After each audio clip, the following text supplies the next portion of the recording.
Good evening and welcome to The Perspective. I'm your host Rafae, Iqbal, Khawaja, and tonight we'll be unpacking the India-Pakistan tensions. Of course, we know there's a lot of developments seen post-Pahalgam. There's three aspects that we'll be discussing in detail. The first two regarding the diplomatic front, and of course the third regarding the ruling by the Arbitration Council, the Permanent Arbitration Council, which has of course ruled with regards to the Indus Waters dispute. When we talk about the diplomatic front, of course, in the first segment, we'll be discussing how India faces diplomatic isolation. If you go into the backdrop, of course, a few days back, there was the G7 summit in which the Indian Prime Minister Narendra Modi was trying to get a meeting with the US President Donald Trump. However, he was denied that meeting. At the same time, we saw a few days later, the US President Donald Trump had invited Pakistan's Chief of Army Staff, Field Marshal Syed on a luncheon, and also had a very cordial and productive discussion with regards to the regional situation and Pakistan's role as a responsible stabilizer in the region. Of course, when we talk about India facing diplomatic isolation, another event has unfolded recently at the SCO Defence Ministers meeting.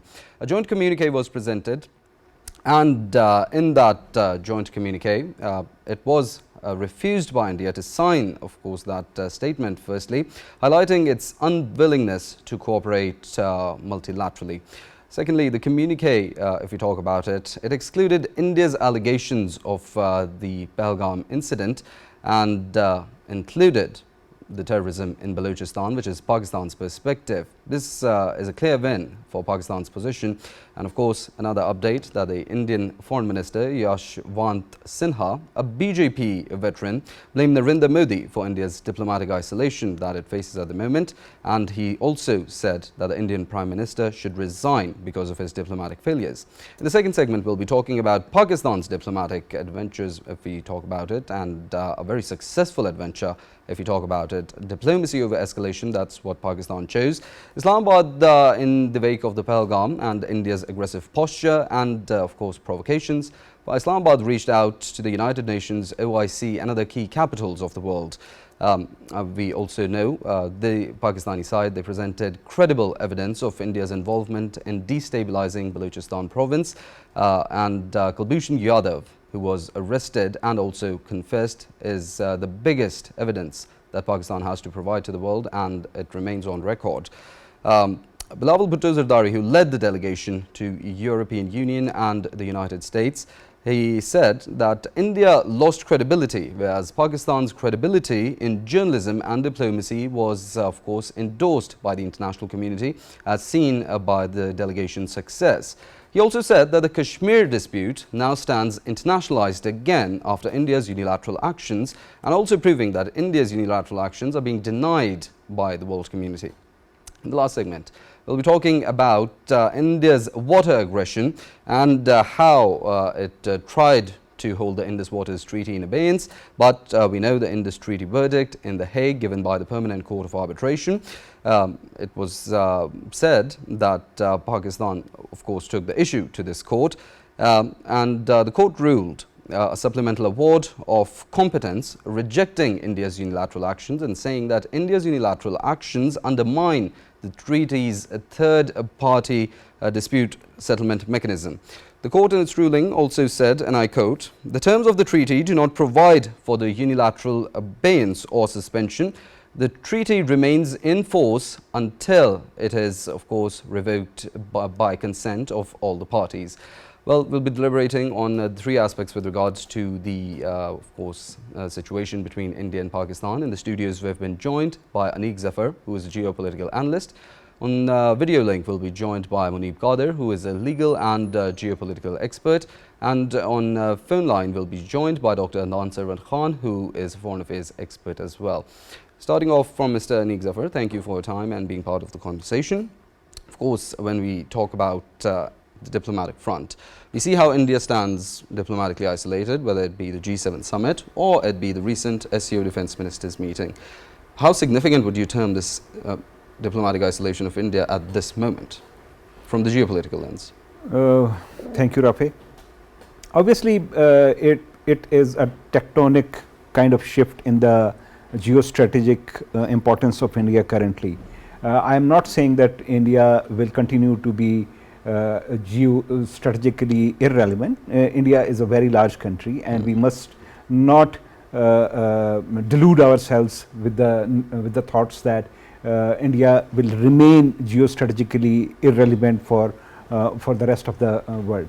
It will come back and it will have its relevance.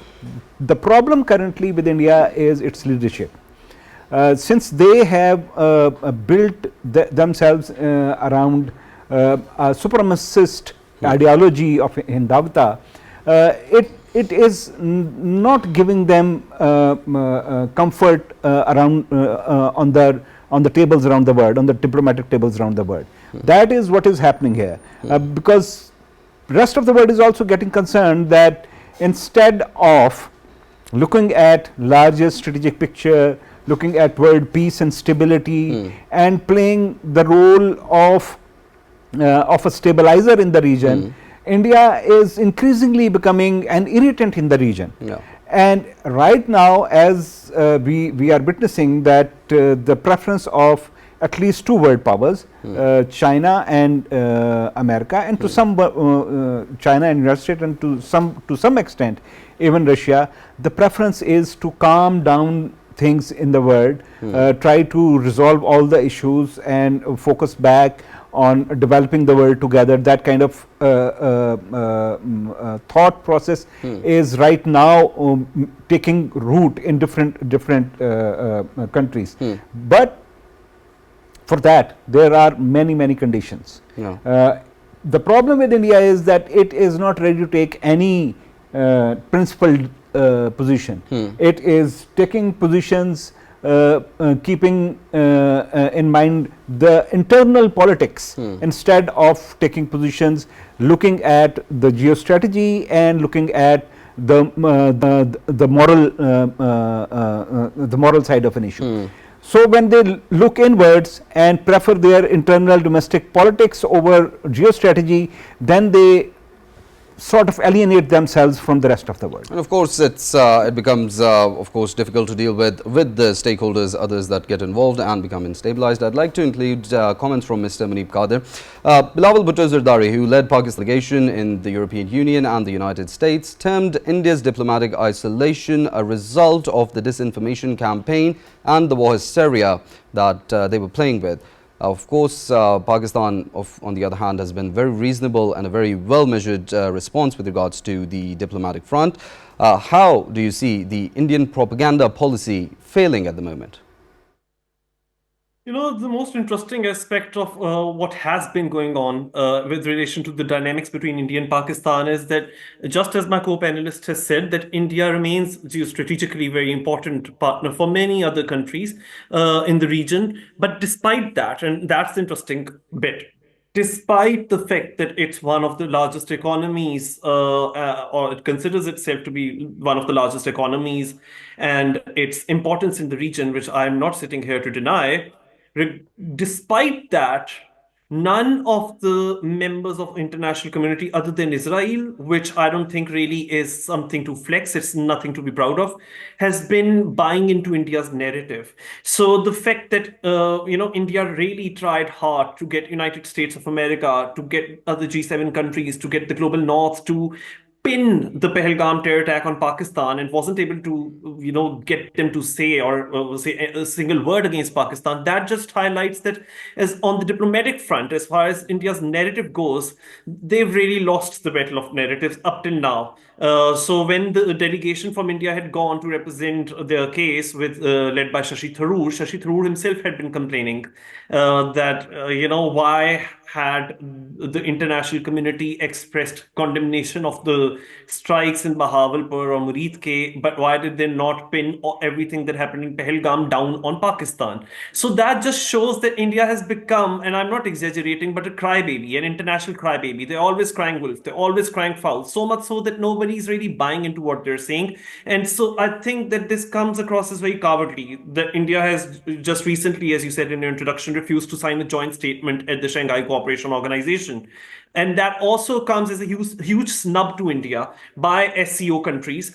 By which I mean to say that they did not include the Pahalgam terror attack in their condemnation of terrorist incidents in the recent past, but they definitely included Balochistan, in which Pakistan has time and again reasserted its claim that India is very much involved. And I mean, even on Indian media, I've seen they keep on peddling separatist narratives when it comes to describing Pakistan and Balochistan and all those dynamics. And the Kulbhushan Jadhav case, the jury's out on that. So what I mean to say is that all of these series of events which have taken place, they put and portray India in a very poor light. And I think India has got itself to blame for this diplomatic snub that it has been receiving from the international community. And then, of course, I think that the hardest pill for India to swallow has been the fact that Narendra Modi lobbied a lot, tried a lot to get President Trump's attention, President Trump's time at the sidelines of G7, but did not succeed at that. Whereas Pakistan's Chief of Army Staff, Field Marshal Asim Munir Saab, so he was able to meet President Donald Trump. What it does is, bit by bit, it really lends greater credence to Pakistan's narrative, adds a further strength to the narrative that we are trying to put forward. And let's not forget that 5 years ago, the EU Disinfo Lab surfaced out in the open. And it's very much clear that the Indian establishment and government have been peddling fake news. So it's not us, it's actually EU Disinfo. Definitely, Muneeb Qadir. Of course, we'll be talking about the misinformation campaigns and the impacts of that as well. We'll come to that later on, but including comments from Dr. Adnan Sarwar. When we talk about, of course, India's unilateral and even its extrajudicial activities and extraterritorial activities with regards to the assassination of Hardeep Singh Nijjar in Canada, with regards to the allegations by the US as well, and what we see at the moment on the diplomatic front. How do you think India's policies are failing and, of course, contributing to the isolation it faces at the moment? And, of course, on the other hand, as there's mention of the US president, there was a statement given by him recently to the media in US where he was praising Pakistani as the nation and Pakistan as a country as well. Your take on that? Well, thank you very much.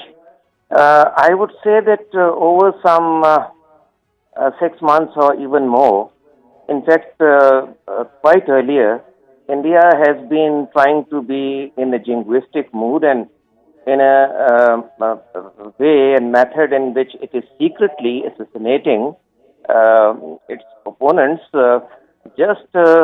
if even they politically express their views in Canada and the United States of America. And this runs totally against its democratic credential, where the freedom of expression at least is the hallmark. Now, this has been uncovered by the United States officially, by Canada officially, and the world knows it very well that with those countries, India relations deteriorated on this count, and India was not even supporting them in conducting independent investigations. So these countries, which are very, very famous countries, of course, and big countries of the world, they got this impression that India is not what they used to believe in. The India which was presenting itself to be an economic power and social power and to an extent soft power, and was always blaming Pakistan for cross-border intrusions into the illegally Indian-occupied Jammu and Kashmir, was something different. So this was, the true face of India, about which you see not these two countries, but much of Europe and the rest of the world started coming to know very vividly. So I would say that, in fact, you see, India has now actually been trying to pose as if there is a not only boss of South Asia, but it is having an impact globally also, and whatever it wants to do with its opponents in extrajudicial killings, it can do it. And then you see it's bundle of lies, I would say, on Pahalgam. In fact, General Malik, the ISI chief, also has just expressed his very forceful statement just in a very important conference a day or two earlier, that India has something to say to the world which is absolutely a pack of lies. and that he in fact presented documented evidences. And at the same time, Dr. Adnan, of course, there's another aspect that comes to mind when we talk about India and its lies. Do you think the Modi government is also lying to its own people? Because the Indian former Foreign Minister Yashwant Sinha, a BJP veteran, he has claimed that the diplomatic failure that India faces at the moment, it is because of Narendra Modi's policies and he should resign. Yes, Jashwant Sinha has been, of course, one of the celebrated foreign ministers of India and a very serious personality. If he has been saying it, and other voices too, of very renowned journalists on the electronic and print media, they have been saying that Mr. Modi has been just playing with the emotions of the people, and probably he wants to create some ground for the winning of the elections for the fourth time as well through the Hindutva support. So if the Indians themselves are divided and divided so much, you see, and they are even saying the stalwarts to Mr. Modi to resign, it means that he has been in a total disarray. Now, how far he can go along with it, I don't think so that his agenda and his very wrongful campaign would be sold inside, what to speak of its outside impact. Because you see, in the SCO summit also just recently had, the defense minister was there, not summit exactly, but the defense ministers conference of SCO. Point very well taken, of course, including comments from Mr. Umar Gillani, who is a legal expert and has joined us in the studios. Thank you for your time and being part of the conversation as the conversation has unfolded as of yet. Jurisprudence and how a nation's temperament works, they go hand in hand. When we talk about Narendra Modi's policies, of course, as the world knows it, they're policies based on Islamophobia and radicalism. The Citizenship Amendment Act, it just doesn't attack the minorities, the Muslim minorities, but also we've seen how the Christians, the Dalits, even the lower caste Hindus are being targeted in India itself. Of course, the situation that India sees at the moment, the divide in its public and the divide even within the political leadership, what would you say? I think India's stature in the world has been dwarfed ever since it became a prisoner of Hindutva. For as long as India stood for the composite society that it is, for as long as it stood for both Muslims, Hindus, Christians, Buddhists and Sikhs, it was both feared and respected the world over. But when it became a prisoner shackled by Hindutva, the voice of only one particular community, and that too an extremist faction within the Hindus, it lost that stature, it became dwarfed. And that exclusivist vision which we see in Narendra Modi's politics is something that is permeating various aspects of the Indian state and society. And some of that is also now being reflected in the Indian jurisprudence, the Indian Supreme Court. The Indian Supreme Court's rulings on the Kashmir issue or its approach to the Citizenship Act are in stark contrast with what the Indian judiciary used to stand for. The Indian Constitution, its principles of equality, freedom and justice, they have all been lost sight of. And it's a tragedy that one of the world's greatest countries, the country of our ancestors, has now become something that the world looks at with suspicion as the voice of exclusivism, and it's something for all countries to really learn from. Of course, how extremist policies and radical policies erode a country's, of course, social fabric itself, and has thrown India's secularism down the drain as well, as we see. Coming towards Mr. Aniq Zafar, how do you see the statement of the former Foreign Minister Yashwant Sinha as he criticized Prime Minister Modi? Well, as Umar rightly pointed out, that India used to be a very vibrant, tolerant, secular society, and there are still voices of reason, though those have been drowned out by the noise created in a system that has been created, in an ecosystem created by Hindutva, which includes large number of TV stations, journalists, and social media and all that. So their voices have been drowned out. It's very interesting that many of my friends here in Pakistan, which were sort of quite admiring of Indian society's resilience, its secular bearings, and its inclusivity in terms of giving space to all the religions and religious communities. In the recent times, whenever I have spoken to them, all of them were quite disappointed, and they thought that they said that we did not really expect this from the Indian society. And my conversation with them was that perhaps we should not lose hope in the Indian society.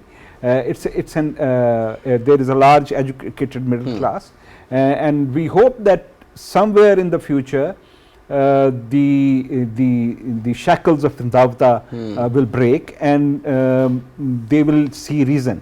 There is a huge crisis in India going on, and that crisis is again a crisis of identity. Yeah. They are now trying to create an identity which India was never.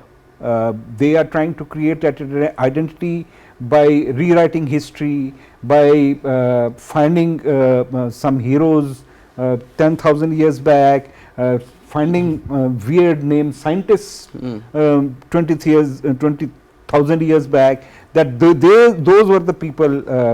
If you go to the extreme right wing's literature, you will even see that there are claims that even the concept of spaceship has come from some some legend of Hindutva. So coming back to the point that of course Mr. Yashwant Sinha is a respected former foreign minister, and he understands geostrategic compulsions and geostrategic priorities for all the world powers. And my understanding, as I said previously as well, is that India right now is not understanding how the world is changing. Yeah. They're still stuck in the 2014-2016 period, and I think the world is moving really quickly into new balance of powers and new alliances, and India is has yet not found its feet. Definitely, point very well taken. Moving towards Muneeb Qadir, will include comments from him. Of course, we talk about the situation in India. There's one aspect of misinformation that you highlighted, and we've also seen how the propaganda policies are failing. But there's this other aspect as well, that discourse within the Indian society as we see, even during the conflict, we saw how the Indian society stood very divided, how there was a divide within the political leadership, how the former military officials were giving statements that were contradicting that of the governments, and of course terming Narendra Modi's policies as failures and putting the blame on the government regime. Of course, when we talk about India, a very secular society as it once used to be, but hijacked by the radical mindset of the RSS and BJP nexus. How do you see the dissent in the Indian society with regards to the policies of the government at the moment, with regards to the aggressive posture or even weaponizing water itself?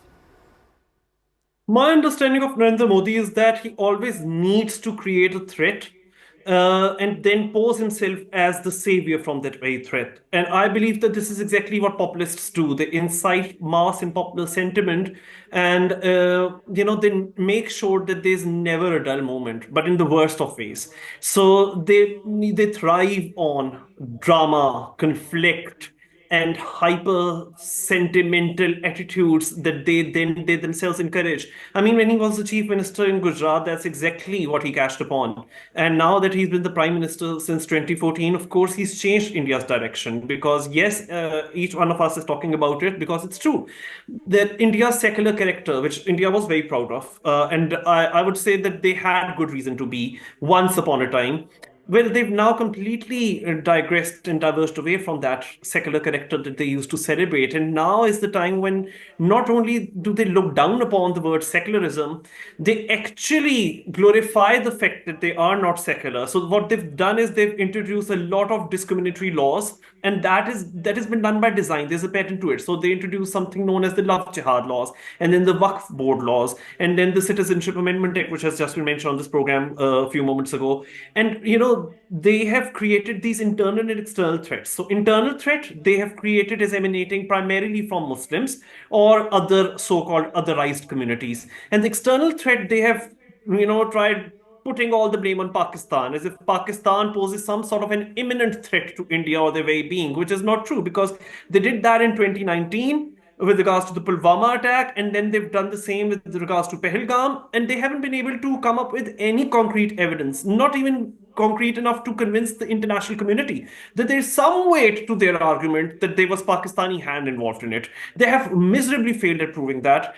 And there's a reason why the External Affairs Ministry has issued a statement that they are being vigilant over a recent trilateral meeting between representatives of, Pakistan, Bangladesh, and China in China recently. And their spokesperson, Randeep Jaswal, seemed very uncomfortable because I think that they can see that the narrative battle, which I think in this day and age is very important, is slipping out of their hands. But they are not introspecting as to why that is happening. That is happening because of themselves. They are the authors of their own misfortune. With regards to other voices in India or parallel voices in India, interestingly, I think that those on the liberal spectrum of politics, they've also co-opted Modi and BJP's extremely harmful, nationalistic, hyper-nationalistic narrative. So they are trying to please, they are trying to play together each one of them. And those few voices of dissent, the crackdown in India is of such a level that nobody can dare seem to be in disagreement. That's why there's a crackdown on YouTubers, and people are easily labeled as anti-nationals or urban Naxals or whatnot. So it's that time, that labels are easily put onto people. And then you've got very similar laws, UAPA and Public Safety Act, through which anybody who disagrees with the regime and their narrative that they try to dish out, they then face terrorism charges or they are thrown behind bars. So this is what modern day India is about. It's all about disinformation. It's all about sensationalism and very little about facts. Actually, facts are anathema to them. Well, very rightly put. Moving towards Dr. Adnan Khan for his take and the technical aspect that I'd like to discuss with him. When we talk about the joint communique at the SCO, where, of course, India faced embarrassment, the issue that India saw was how there was no reference made to the allegations made by India with regards to the Pahalgam incident, but at the same time, the instability in Balochistan province that, of course, Pakistan blames on India was endorsed and was a part of it. We've also seen how the US President Donald Trump recently, he has praised the Pakistani nation and the country itself. And of course, we've also seen how Pakistan is being praised as a regional stabilizer and a well-measured and responsible country. Do you think it's Pakistan's increase in international credibility is because of the restraint it shown during the conflict? Or do you think the world is finally acknowledging that Pakistan was raising the alarm bells for a reason? Yes, actually, this outcome of the conference that you are mentioning, you see, the SCO Defense Ministers Conference, was the clear manifestation of Pakistan's growing diplomatic space and India's shrinking. Now, in fact, you see, as I was saying in my first appearance also in today's program, that India's lies are becoming clearly exposed time and again. And now, since the point is that the Indian government has not been able to provide any evidence whatsoever of the Pahalgam. And in fact, earlier also within India, major political parties, chiefs and journalists also had been saying that all those plans which were false flag were pre-staged, and India staged dramas in order to attract the crowd and to defame Pakistan without any substantiveness. So in fact, you see, year by year, progressively, Pakistan as the truth has been coming to the fore and India's falsification. Thus, the people who were very renowned officials of their own countries, they were no nonsense people, and they thought that, what to be again harping over and over again on India's false allegations when they don't have anything to really prove, and it's just a malicious campaign and sinister campaign. So therefore, I think Pakistan has been really very, very victorious. But let me also tell you on the second part of your question, United States actually has been praising Pakistan, its president in particular, because of Pakistan's heroic fight against India.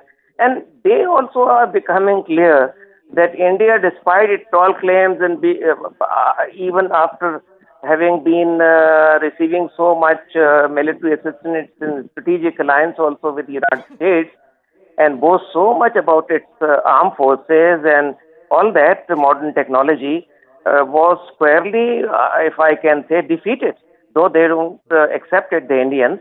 But the world is knowing it. All the people of the world, wherever you said Bilawal Bhutto went, they were praising the Pakistan army and armed forces, and the resilience of the Pakistani people has been fantastic.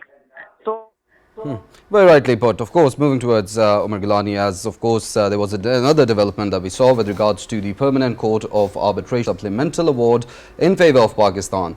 A precedent for future trans-boundary water disputes, and the second leg, as the Indus Waters Treaty remains in legal effect at the moment. A framework, do you think, should also be established to prevent the weaponization of water by either side? So, the Permanent Court of Arbitration has issued a supplemental ruling, which essentially reiterates the principle incorporated in the Article 12, Subarticle 4 of the Indus Water Treaty, which says that the treaty will remain in effect until both parties agree to revoke it. You can't unilaterally walk away from this treaty. And one party's, i.e. India's claim to simply walk away from this treaty unilaterally will not leave the Permanent Court of Arbitration bereft of jurisdiction. So, the court has actually simply reasserted its jurisdiction and has said in simple words that, you've signed it and you can't walk away, and we're going to decide the dispute if either party brings it to us. You can't say we don't accept the court anymore. You have to accept the court because you signed it in 1960 and you have relied upon it to take 3 of Pakistan's rivers. You have relied upon it to seek tremendous amounts of investment for the last 50 years, and now suddenly you can't just turn around and say we don't want it. So that's the layman summary of the court's ruling, and I think it's an important development, not just for Pakistan but for all the lower riparian states in the world. We're not the only ones who are going to lose out if this Indian hegemonic, this Indian authoritarian position is accepted in international law. Every lower riparian state in the world will suffer if it is established that the upper riparian can simply walk away from its water sharing treaties. It can simply just refuse to acknowledge the jurisdiction of the dispute resolution tribunals when it wants to. And I think when we look at this context, this issue not just in our regional context, but in the context of humanity at large, in the context of those hundreds of millions of people who live in lower riparian states, that we can really win this battle and we can really drive our point home that you cannot steal our water. And this dispute needs to be looked at not from some geostrategic or political compulsive point of view, but rather from the perspective of international customary law, international water law. That brings me to another aspect. When we talk about, of course, India and its authoritative designs, as you mentioned, and its hegemonic designs, the voices that we hear from India after this ruling is that many were calling it a charade. Do you think that's a blatant disregard for the international laws? You mentioned that the Permanent Court of Arbitration has, of course, established its jurisdiction again. Absolutely. I think what we are seeing in India is some of the pitfalls of a democratic system which falls in the hands of a fascist regime.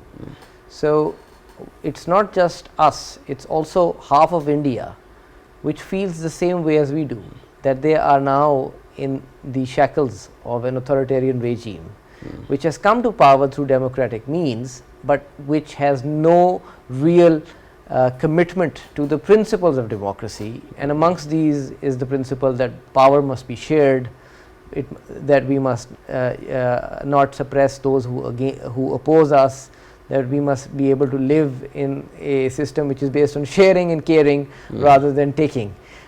So, what Pakistan really has today is the strength not just of the people of Pakistan, but it also has the strength that it enjoys because it represents the voice of half of India. When we speak for riparian justice, we also speak for half of the Indian population. When we speak for Palestine, we don't just speak for Muslims, we also speak for all of the Indian all of the Indian peoples who can see the injustice that that Israel is doing. Well, definitely, and of course, the Indian authoritarian regime has really turned the tables for Pakistan, and that's an unexpected development. Well, very rightly put, and of course, may saner voices prevail there. Moving towards Mr. Aniq. As the conversation has shaped up, of course, all there could be is praise for Pakistan on the diplomatic front, even on the legal front, and we see how India was playing with fire but faces the heat now. What's the way forward that you see? Way forward for whom? For Pakistan? Pakistan.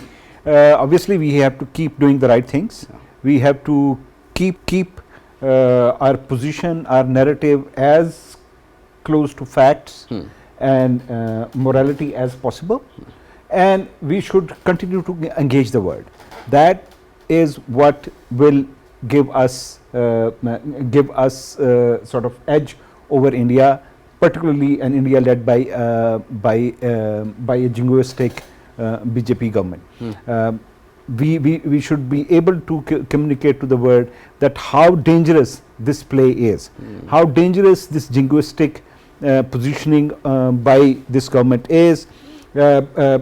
For example, if you are not accepting Court of Arbitration's ruling, then what you are effectively saying is that we do not anymore believe in the world's order, which is rule based order, which has been designed post World War II, and obviously no one is saying that this order has not been that this order is all just, but this order has maintained some semblance of peace, and there has not been another world war just because of this order, right?